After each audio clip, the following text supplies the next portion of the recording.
what's going on? You know who it is. It is Bruce Jordan, the Michael Jordan of hotels. And today we're going to be talking about hotel front desk secrets that they don't want you to know.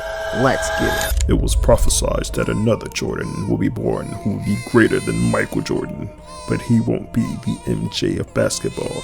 He will be the MJ of hotels.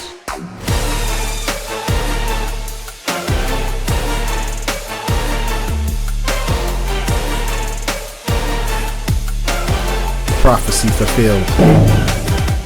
This episode was brought to you by the Hotel Revenue Bible, the #1 hotel revenue book that has ever been written. It includes revenue management, digital ads, social media marketing, sales, catering, F&B, and more. Grab your copy today at hotelrevenuebible.com. Listen, there's just some things that I guess hasn't happened to that manager or that trainer, so they don't train you for these things. That just causes, some difficult situations at the front desk, to unnecessary situations when it comes to communication and confusion and expenses. So these are the things you need to remember when you're working the front desk or going into a new front desk position. And the #1 thing is you don't need to print downtime reports. Downtime reports are a waste of paper. I've seen some downtime reports, they're like 100-page long. Can you imagine if you're printing downtime reports every shift and you're wasting over 100 pages? Downtime reports are also called emergency reports. The reason why you should never print them is because one, they're a waste of paper, and two, the sensitive information that could be on those reports. You don't want to just keep printing them and then get the storage bill for storing them. What you should do is you should download the downtime report as a PDF and just put it on a thumb drive and save it to that thumb drive. So this way, if you need to access that downtime report, you can just remove the thumb drive, put it to your printer that hopefully has a thumb drive reader. I'll leave a link down below to a printer that has a thumb drive reader, and you can print out anything you need if your system goes down.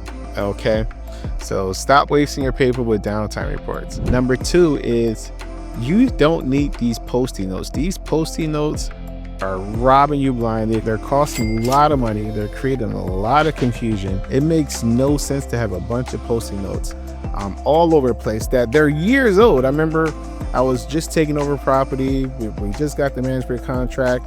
There were Post-it notes all over the front desk. And this one Post-it note said, "Call customer back, yada, yada, yada." I picked up the phone. I said, "Let me call this customer. I wonder how long this thing been up there." I picked up the phone, called the number. I said, "Hey, you wanted a return call from us. This is such and such hotel." They were like, "We stayed there over 2 years ago." So you're paying $1,000 a year in Post-it notes just to create more confusion. What you want to do is you want to get a front desk log, get the red book. This is the red book right here. Get the red book, get the front desk log, put any notes inside that log for that shift or for the next shift, and it's all sorted by date, so you don't have to worry about one, spending all this money on Post-it notes. Two, you can just get this book and it will organize everything for you when it comes to communication. And C, it's dealing with the print. I've seen a lot of people waste money when it comes to printer ink. If you have a lease machine, if your contract was negotiated well, the ink should be included with the contract. So when that person calls and say, "Hey, what is the printer count or the printer pages on a lease machine?" You give them the number. It lets them know how many prints you use, so they know how much ink to send you automatically. If you run out of ink, you give them a call and say, "Hey, I need more ink." There should be no one calling you saying, "Hey, we're going to send you ink. How many ink cartridges you need?" It should be none of that, because the company should already know based off of the amount of print jobs you ran or what that number is.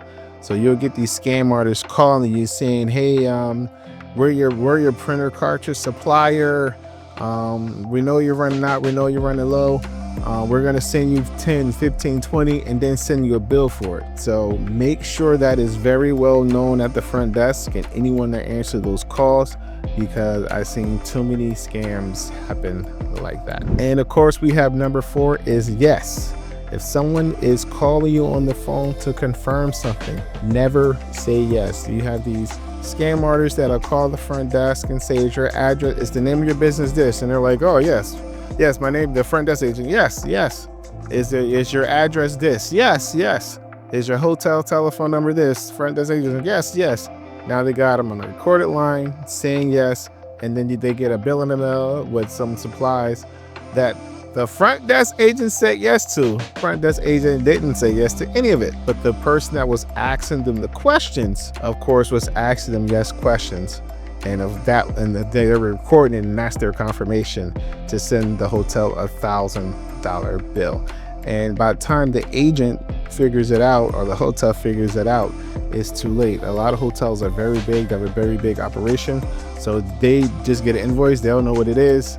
They called AP, or they called the company, and they was like, yeah, the front desk agent confirmed it. See, we recorded them saying yes. Me, myself, personally, I prefer a telephone system that can record calls so I can verify the call myself. When did they make the call? We record our calls. Can't do it? Guess what? Here's your bill back. It's not being paid because there is no authorization. There's no recording of this front desk agent saying yes to anything at this particular time. That's the way it goes. So yeah, be very careful. When somebody says, hey, can you confirm your address? Is your address such and such and such? You say, yes, my address is 1234 Main Street, yada, yada. Never say yes. And those are the 4 things that, they keep secrets from you, or that you don't know when you're working the front desk in the hotel. I hope this information helps you out a lot. This is Bruce Jordan, the Michael Jordan Hotel, signing out. Let me know what happens at your hotel. Leave a comment, give me one of these, and of course, please subscribe. Talk to you soon. Hey, what's going on? It's Bruce Jordan, the hotel revenue expert. I just want to take a quick second to thank you for watching this video. If you could just do us a big favor and just subscribe to the channel. We have a lot more videos like this, more information, great information about hotels. I'm also the author of the Hotel Revenue Bible. You can get that book on hotelrevenuebible.com. And we are here to answer all your questions. So if you have any questions, just shoot us a quick text at 321-321-2002. That's 321-321-2002. And you can book a revenue call. Go to hotelrevenuecall.com and we can answer any and all your questions. Just make an appointment with me. You'll do one-on-one with me. You'll be able to do one-on-one with me, and we could go ahead and get all your questions answered and see if you have any revenue issues that needs to be resolved. Talk to you soon. Thank you again. Hit that subscribe button. We really appreciate you.